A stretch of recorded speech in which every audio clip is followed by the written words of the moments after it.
Yo, King of the Pit TV, signing in. I've been moving around a couple of books, so I'm gonna do a bit of promo for you. I got the Red Queen here. Sex and the Evolution of Human Nature. A little bit of evolutionary biology there for you. The Meaning of Homosexual Promiscuity. Feminism and Determinism. The Ape That Made It. Covers a few fascinating topics. I actually bought this a long while back, and I bought it because it was referenced in, I think it was referenced briefly in Neil Strauss's The Game. I think so. If not, it was maybe The Mystery Method or something.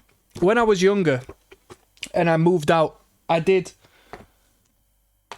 albeit a controversial space, I did enjoy reading a little bit of pickup artistry literature. I thought it was fascinating. It was my first insight into the separation between the man and woman, essentially. On there, complete Chanakyaniti, a little bit of Indian philosophy there for you. I can't tell you too much. It's been a minute since I've picked that one up. Not important enough for me to reference it. We Are Our Brains from the Womb to Alzheimer's by, believe it or not, Dick Swab. We've got Machiavelli's Children, a little bit more politics for you there. And put some respect on this. We've got quite a sexy mix. I got Urban Tantra as well. Put some respect on that. Sacred sex for the 21st century, yeah? Don't talk to me about the lotus position and all of that, people. And to polish it off, body language, how to know what's really being said by James Bogg. I've got a lot of non-verbal communication literature. I think it's fascinating, and once you learn the information, you never forget it. So if you want to know who's telling the truth, who's not, you're never going to know who's lying to a T, but you're going to know when someone's uncomfortable, and that'll lead you to the right answer, essentially. They don't teach you that sort of stuff, because the moment you open your mind's eye and you see people for what they are, what good is a leader? What good is your boss when he lies to you? What good is your partner when she or he is lying to you? What good is your own parents when they're deceiving you and hiding things from you? And it becomes quite an unfortunate reality that you do start to perceive these things and you see the reality as to what you never saw before. It is bittersweet. But with that being said, 3 minutes in, let's introduce the record. It Dies Today. I might show you a couple more bits that I've got, because I've got piles of books around me at the moment. I'm getting them reorganised. I do want to start reading a little bit more in the upcoming months, and just educating myself on the psyche a little bit more. So I've gone into spirituality in the last year and sort of transcended, per se, from the realm of the mind and the psychological fascination I was once a participant of, and delving into the upper frequency of the spiritual component of our existence and our fascinations. But here we are. Let's not waste no more time. I do digress, Joel. This entire listen through goes out to you. My man Joel says, bruh, check your catalogue. I can't believe you've not done any It Dies Today. It's about time we get into it. And you know, I call my man Joel the man of metalcore, yeah? The metalcore connoisseur. Let's jump in. I've never listened to It Dies Today. Track 1 is My Promise, not to be mistaken with My Curse. This is My Curse. Let's go! 12 numbers. The Captive Choir, it's called. I think we're only going to do 11 tracks, because that's what the studio record has. We've got a cover at the end, which I'm not bothered about. Enjoy the Silence. I don't know who did that initially. And considering I don't know who they covered, we'll do the studio recording. 11 numbers on this.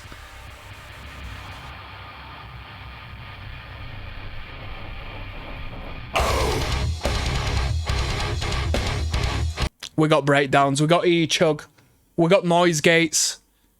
It's going to be a good record, I can already tell.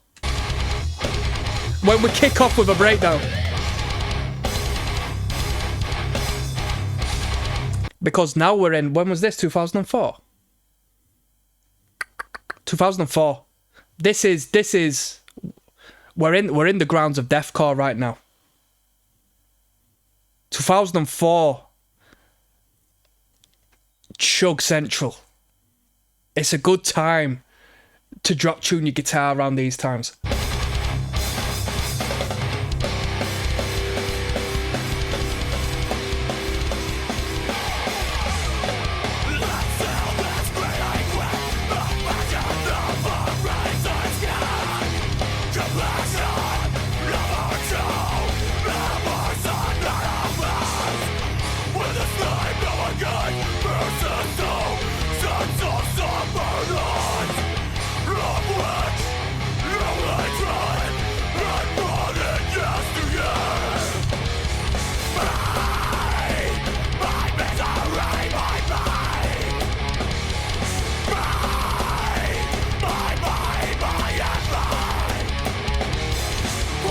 A little bit stuttery buttery, huh?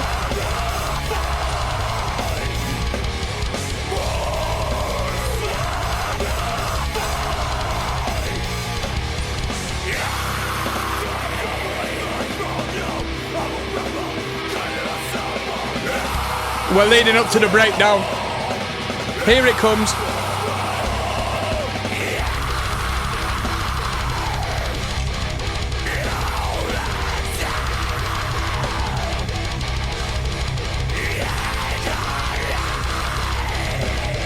Da, da, da, da, da, da.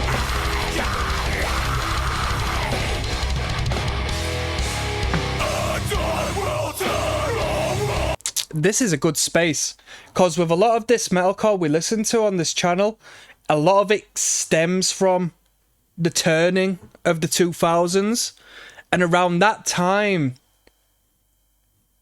it was a completely different space to this particular sound. Now we're getting into the mid 2000s, and this is the sound I'm familiar with. The production's better. We're really ramping it up in the metal factor, and we're really emphasizing on these breakdowns. Like I said, this is when deathcore reared its ugly head and said, oi, for the next few years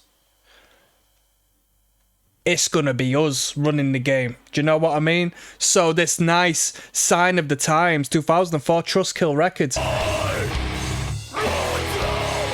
Not to mention the hardcore bands. What you would consider a tough guy hardcore band, Drop D. And this is deathcore, the dissonance. Finger on the first fret. Dun dun.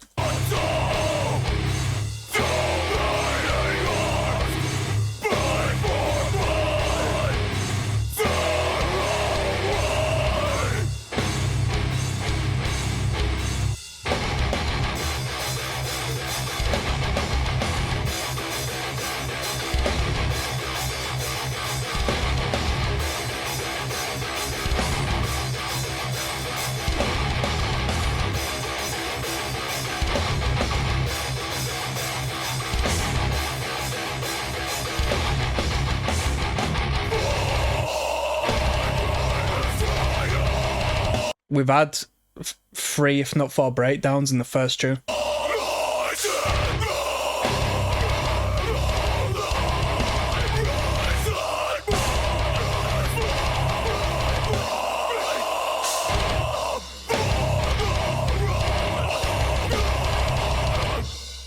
When I say tough guy hardcore, I think the 2000s tough guy hardcore thing sort of erred into a evolution of beatdown. I mean, you didn't necessarily have the beatdown, dun dun dun dun dun, you know, a la Bulldoze, but